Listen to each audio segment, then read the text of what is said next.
Salut tout le monde, j'espère que vous allez bien. Donc comme vous l'avez vu dans le titre, c'est une espèce de vidéo explicative en fait parce qu'il s'est passé plusieurs choses ces derniers jours. J'ai pas été super présente etc. Du coup je sais pas si vous l'avez remarqué, peut-être pas parce que je suis pas non plus très régulière sur les posts. Mais du coup en fait ça allait pas trop ces derniers jours parce qu'il y a eu un accident avec Simba. Donc pour celles qui sont nouvelles et tout ça, Simba c'est notre chat qu'on a depuis 3 ans. Et c'est notre bébé en fait. Nous on n'a pas d'enfant et on considère notre chat comme notre bébé. C'est comme ça, c'est un membre de la famille, on l'aime et on ferait tout pour lui, voilà. Et avant de commencer cette vidéo, je sais que ce n'est qu'un chat. Mais nous notre chat il fait partie de la famille, c'est notre bébé. Et si vous êtes trop bête pour comprendre ça et que vous allez commenter des choses inutiles, ne partez tout de suite de cette vidéo parce que je vais être méchante et je vais vous insulter vraiment. Je sais même pas comment expliquer qu'en fait il est tombé de la fenêtre et il a glissé et on habite au 5e étage. Donc il va mieux, je rassure tout de suite tout le monde, pour l'instant il va bien. Il est avec nous à la maison par je sais pas quel miracle en fait. Et en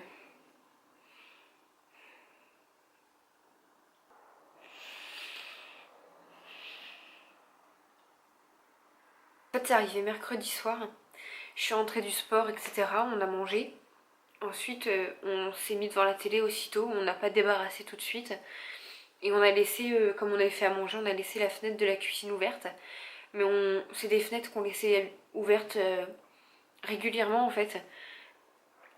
Tout comme d'autres fenêtres. Et il restait au bord, il regardait, puis ensuite il repartait. Et voilà, au bout d'un moment, on a entendu un miaulement, deux miaulements.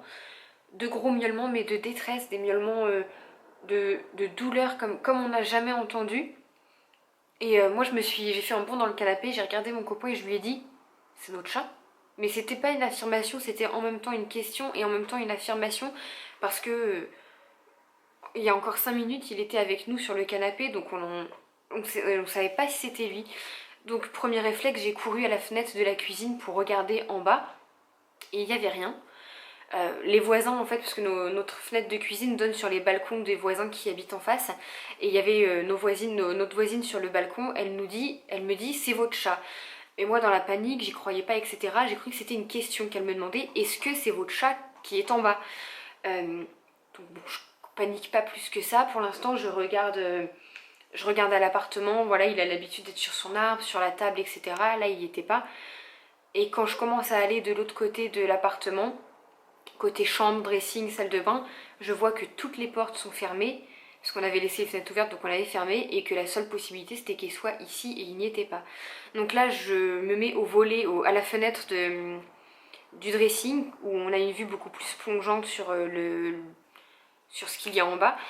Et les voisins étaient plusieurs encore en face, et ils me disent madame, votre chat vient de tomber. Donc là c'est la panique. Mais en fait j'ai pas calculé parce qu'en bas j'ai regardé 2 fois et il y avait rien. Il y avait pas de chat en bas. Donc pour moi je pouvais pas croire que c'était mon chat. Apparemment franchement j'ai du mal à me rappeler exactement parce que j'étais tellement paniquée que je me rappelle même plus de ce que j'ai fait. Je me rappelle juste que mon copain était là et qu'il m'a dit... je crois qu'il me bloquait pour pas que je passe parce qu'apparemment je devenais complètement folle, complètement hystérique. Et je me rappelle juste avoir dit je veux mon chat, je veux voir mon chat. Donc moi j'étais en short et en brassière, j'ai attrapé un gilet que j'ai mis. J'ai commencé à mettre mes chaussures et mon copain me prenait et il m'a pris dans ses bras. Et il me dit non tu descendras pas, j'y vais d'abord parce qu'on savait pas dans quel état il était, etc. malheureusement. Et mon copain a vraiment pas voulu que je descende, donc moi ça m'a déchiré le cœur parce que mon chat avait besoin de moi et je me suis dit que si par le plus grand des malheurs il devait mourir en bas, je voulais qu'il meure dans mes bras et pas tout seul par terre. Je voulais voir mon chat. C'est dur de dire tout ça. Donc du coup, mon copain descend, moi je reste ici en regardant par la fenêtre. Et la première chose que les voisins étaient là, ils me disaient... les voisins qui m'ont dit que mon chat était tombé m'ont dit il est sous la voiture, sous la voiture. Donc bon, dans mon cerveau je me dis il est sous une voiture, c'est qu'il a marché jusqu'à là-bas. Et je dis à la voisine, je dis est-ce qu'il est vivant? Elle me dit oui il est vivant, il a marché tout seul jusqu'à la voiture. Donc voilà, mon copain reste en bas, je le regarde à la fenêtre, il se met par terre, il essaye d'attraper le chat sous la voiture pendant 6 à 10 bonnes longues minutes où je suis à la fenêtre en pleurs. Tous les voisins étaient à leur balcon et ils regardaient en même temps que nous. Et au bout d'un moment, je me dis il faut que j'y aille parce que je voyais mon copain qui galérait, qui n'arrivait pas à le sortir. Mais il lui parlait, donc c'est que potentiellement Simba était encore avec nous. Donc je descends quand même, même si j'ai cru qu'il m'avait enfermée parce qu'il voulait m'enfermer pour pas que je descende, parce qu'apparemment je devenais complètement hystérique, je sautais partout, je faisais des grands gestes. Il a même pensé à me mettre une baffe pour que je me calme 5 minutes et que je reprenne mes esprits en fait, mais il ne l'a pas fait. J'ai repris mes esprits moi-même. Du coup je descends. À deux, au bout de 2-3 minutes, on arrive à le faire sortir. Hein. On est obligé de l'attraper un peu par la peau du cou, le traîner, mais je voulais pas trop non plus le prendre parce que je me suis dit s'il a quelque chose de cassé, je veux pas qu'on lui fasse plus mal. Donc on le met dans la cage d'escalier, puis il se débattait dans les bras de mon copain, donc il le pose et il a remonté les 5 étages lui-même en courant, en courant. Ensuite on le remet ici, on l'observe quelques secondes. Et là je dis à mon copain, faut quand même qu'on aille au veto au cas où, parce que même si en extérieur ça peut aller, à l'intérieur on sait pas ce qui se passe. Moi j'ai tout de suite pensé à une hémorragie et à quelque chose comme des côtes ou des pattes cassées. Personne ne sait comment il est tombé, même si on a notre petite idée. Et en l'examinant un petit peu ici, voilà, le temps que mon copain appelle un vétérinaire, parce qu'il était 21h, donc c'était un vétérinaire de garde. C'est vraiment la galère pour trouver un vétérinaire de garde, sincèrement, il faut trouver les numéros, etc. J'ai jamais vu ça. Moi je le regarde et ce qu'il y a c'est que il boite au niveau des pattes arrière et on voit que le train arrière suit pas trop et qu'il se laisse un peu tomber en fait, mais il marche, voilà. Il saigne un peu au niveau de la babine et il a le menton complètement bleu au moment où on le remonte ici. Il a également les griffes complètement pétées, les coussinets un peu en sang parce qu'il y a du sang par terre. On arrive à joindre un vétérinaire et on pensait aller à notre vétérinaire habituel à côté à 5-10 minutes à Tourville, sauf que c'était pas lui de garde ce soir-là, c'était le vétérinaire à Beauce. Donc nous à Beauce, on est à au moins 40-45 minutes quand même. Donc on s'est dit on y va, c'est pas grave. On le met dans une cage, il a fallu le forcer parce qu'il voulait pas y aller. Et on y va. Tout le long de la route, il a été assez calme. Moi j'étais dévastée, mon copain a gardé son calme tout le long de la route. Et je mettais mes doigts à travers sa cage de transport, au travers la grille, et il frottait tout le long de la route, il a frotté, il a posé sa tête sur mes doigts. Donc moi je lui parlais pour essayer de le rassurer, lui dire qu'on allait arriver, que tout allait bien se passer, etc. Et j'essayais de me rassurer moi et mon copain en même temps, faut dire.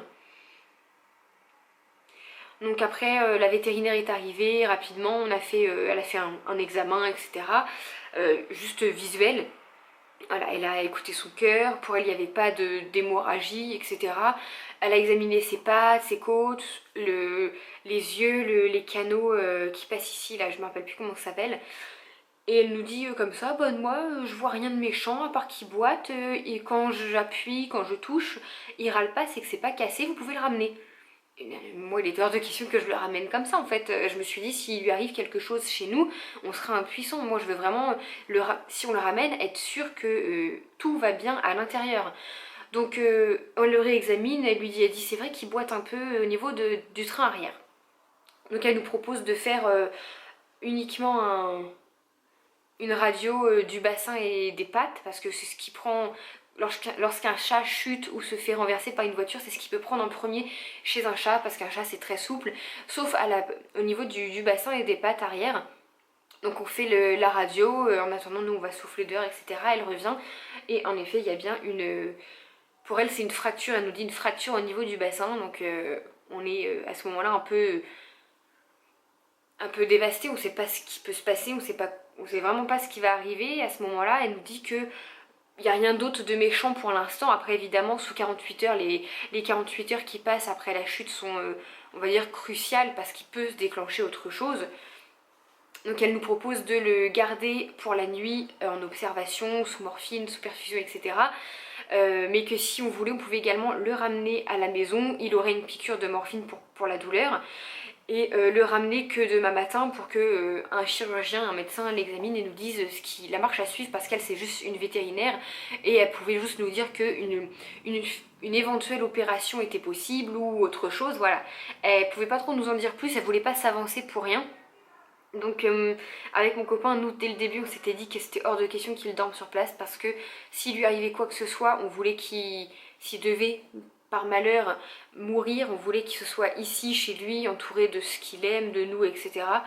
Mais on avait également peur que, voilà, on s'est dit là il sera sous surveillance et la veto nous a dit à 8h demain matin, un chirurgien arrive, il regarde les radios et s'il y a besoin d'opérer, il peut l'opérer dans la foulée, dans l'après-midi.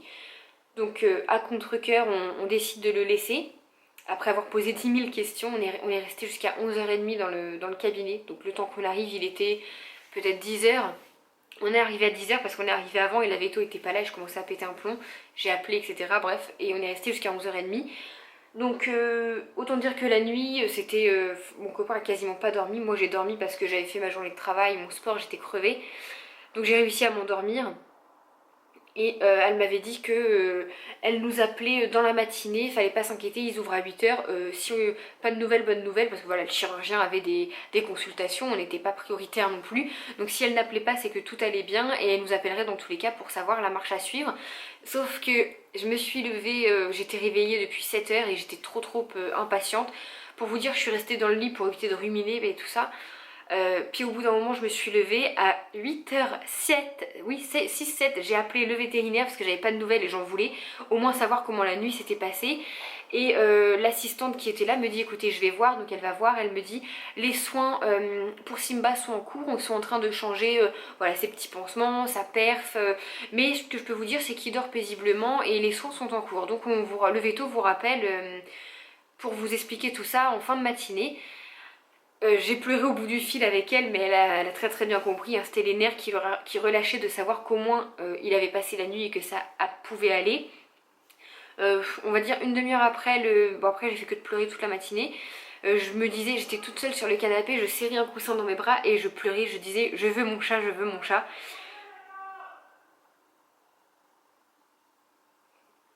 Au bout d'une demi-heure, 20 minutes, la vétérinaire qu'on a eue le soir nous rappelle pour nous dire qu'effectivement donc, le bassin est bien fracturé, mais pas que d'un côté comme elle le pensait, des deux côtés.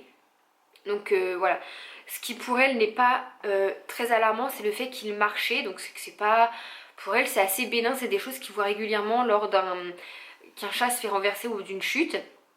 Donc elle nous rassure en disant que c'est des choses qu'il voit fréquemment et qu'il faut que je les rappelle, enfin le chirurgien va me rappeler pour m'expliquer la marche à suivre. Le chirurgien me rappelle très rapidement, il m'explique qu'on a deux possibilités.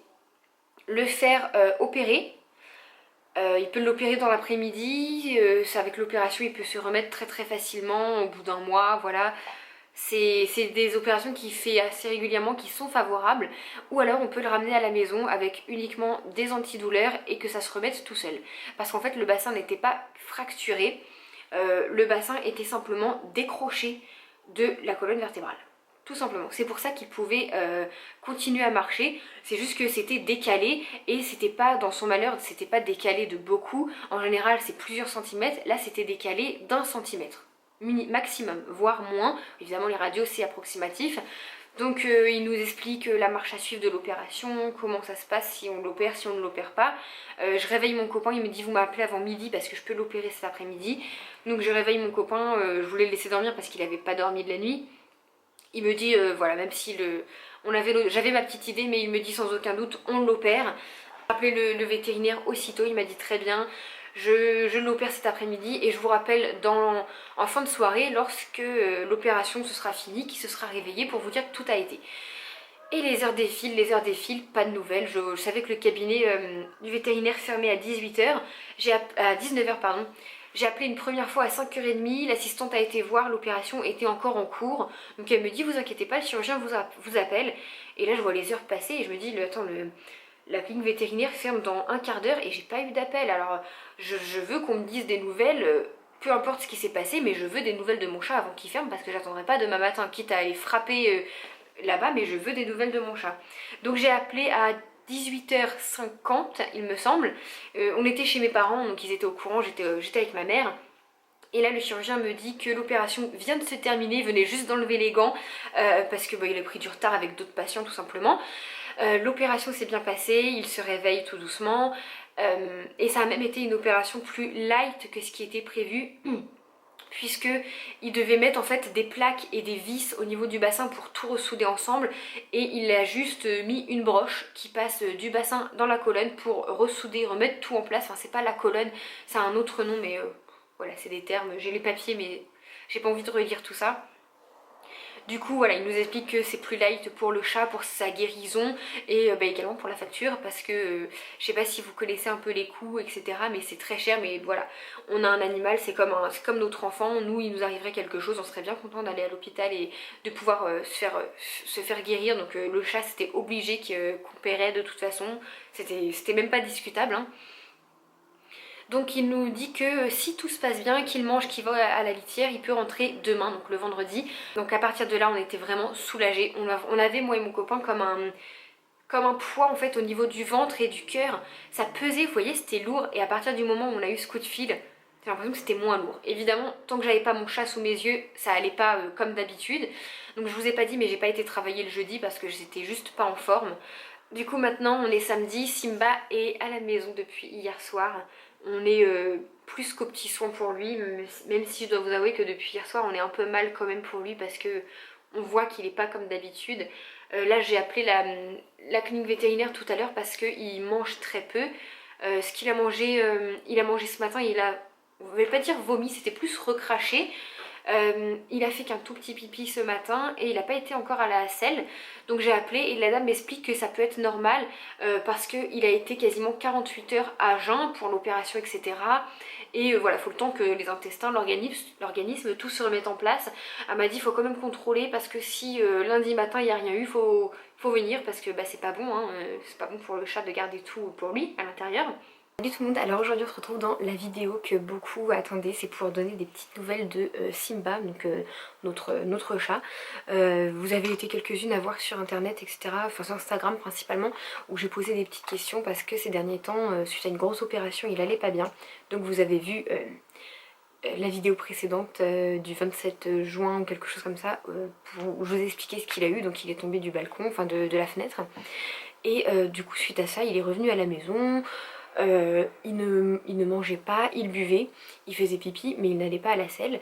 Donc j'ai passé ce week-end, en fait il est revenu le vendredi, et j'ai passé mon week-end du samedi au dimanche au téléphone avec les vétérinaires de garde, puisque je voyais bien qu'il y avait quelque chose qui allait pas. En fait il restait allongé, les yeux à regarder dans le vide, et on voyait que quelque chose allait pas. Donc les vétérinaires me disaient écoutez, il sort quand même d'une grosse chute, d'une grosse opération, faut le temps que tout se remette en place. Idem pour les intestins, s'il ne va pas à la selle, de toute façon il ne peut pas faire d'occlusion intestinale, puisque s'il ne mange pas, il n'y a rien à évacuer.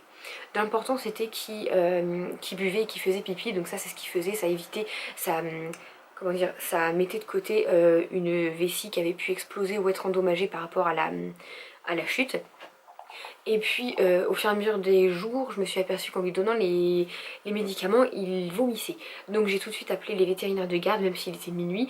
On m'a dit d'arrêter, il avait l'anti-inflammatoire, l'antibiotique. On m'a dit d'arrêter l'anti-inflammatoire, qu'il ne le supportait pas. Donc c'était pas méchant parce qu'il l'avait que sur 3 jours, 3-4 jours. Et il l'a eu là, du coup j'y avais donné qu'une journée. Et puis ça continuait, il était pas bien le dimanche, il vomissait, toujours pas de sel, etc. Là quand j'ai vu qu'il continuait à vomir, j'ai appelé le véto de garde. Elle m'a dit écoutez, arrêtez tous les médicaments, et si lundi il n'a pas mangé, pas été à la selle et qu'il vomit toujours, emmenez-le au vétérinaire en urgence. Donc le lundi je me lève, du vomi dans la maison, toujours pas de caca. Donc on appelle le vétérinaire, notre vétérinaire qui était proche cette fois à côté de chez nous. Elle me cale un rendez-vous dès 1 heure après en urgence parce qu'elle me dit là faut pas le laisser comme ça, la pauvre bête. Donc on l'emmène, le véto le sculpte, il le trouve plutôt bien, il est quand même vivace, il est au taquet en fait. Vous voyez, il y a une mouche qui passe, il lève quand même la tête, il y a une voiture, il a les oreilles qui frétillent, enfin voilà. Du coup il regarde, il pense, enfin, il est déshydraté, du coup il nous dit je le garde pour la journée en perfusion, faites ce que vous avez à faire, et si tout va bien vous venez le rechercher ce soir ou demain. Mais lui pensait plutôt demain, le temps de le réhydrater et de lui donner les médicaments sous perfusion parce qu'il en avait plus du tout. Donc on attend, moi je vais travailler et je rappelle dans la soirée vers 4 heures pour prendre des nouvelles de Simba. Et là, l'assistante vétérinaire me dit écoutez, votre chat ça va pas, il est malade, il a une insuffisance rénale, il a une sévère insuffisance rénale aiguë. Là je fonds en larmes parce que c'est grave. Et je raccroche. Et là je dis à mon copain on y va. Pourquoi je veux plus d'explications? On m'a rien dit. On fait une prise de sang dès qu'il est arrivé. À aucun moment on m'a appelé pour me dire que mon chat était malade en fait. C'est ça que j'ai pas apprécié. J'aurais préféré le savoir autrement. Du coup, mon copain m'emmène avec une vétérinaire, j'étais toujours en larmes.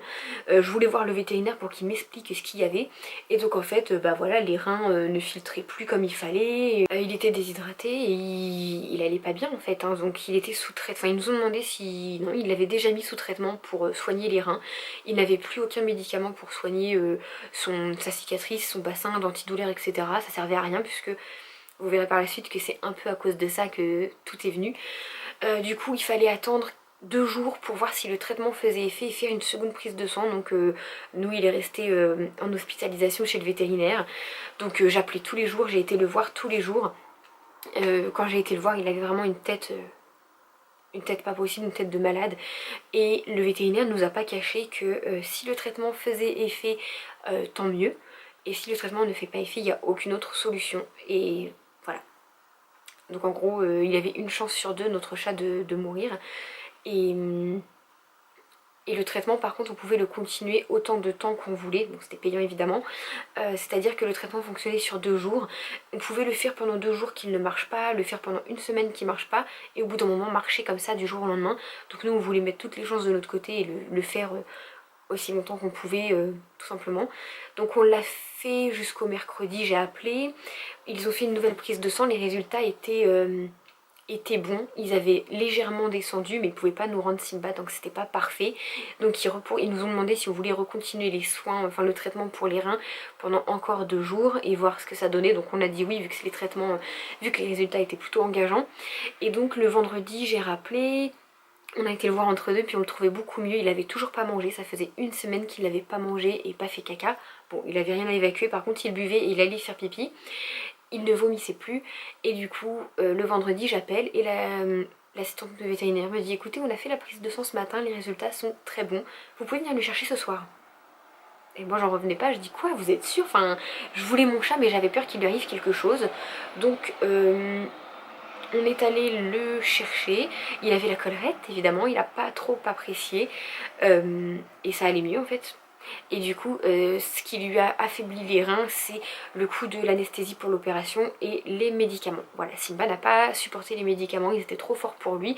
Et du coup, ça lui a fait une insuffisance rénale puisque c'était les effets secondaires indésirables de ces médicaments qu'il avait. Pas de chance, il les a eus. Du coup, il n'a pas de régime spécial, il peut continuer à manger et à vivre comme il était avant. On doit quand même faire des prises de sang de temps en temps pour surveiller. Là on en a fait une la dernière fois, la prise de sang était bonne, les résultats étaient stables, mais j'ai envie d'en faire une tous les mois pour surveiller en fait. Mais bon, faut le laisser aussi tranquille, cette pauvre bête, il revient de loin. Donc voilà en fait pour des nouvelles de Simba. Là lors d'aujourd'hui ça fait un moment là qu'il est rentré, je sais plus la date. Enfin, il est rentré depuis au moins 3 semaines. Il n'est plus dans la cage d'isolation pour son bassin. Il ressaute, il a plus de cicatrices, on a enlevé les fils. Il va beaucoup mieux, il refait plein de bêtises. Donc on a retrouvé notre chat, on est super heureux parce qu'on était très très mal pendant cette semaine. Moi j'ai pas été travailler pendant 2 jours. Et quand j'allais travailler, je pleurais, je fondais en larmes H24 en fait. Je savais que j'aimais mon chat, mais je pensais pas être autant attachée à un animal en fait. J'ai pleuré comme si c'était un membre de ma famille qui allait mal. Et, et voilà, on était vraiment très très mal. Donc là, on est très content que Simba aille mieux. Je tenais à vous remercier à toutes celles qui m'ont donné des conseils, qui ont pris des nouvelles, parce que ça m'a fait du bien en fait. Donc voilà, pour les petites nouvelles de mon chat, sachez qu'il va très très bien et je suis la plus heureuse du monde en fait. Donc voilà, moi je vous fais des gros bisous, Simba vous fait des gros bisous aussi, merci d'avoir pris de ces nouvelles. Je vous dis à bientôt dans une prochaine vidéo, bye tout le monde.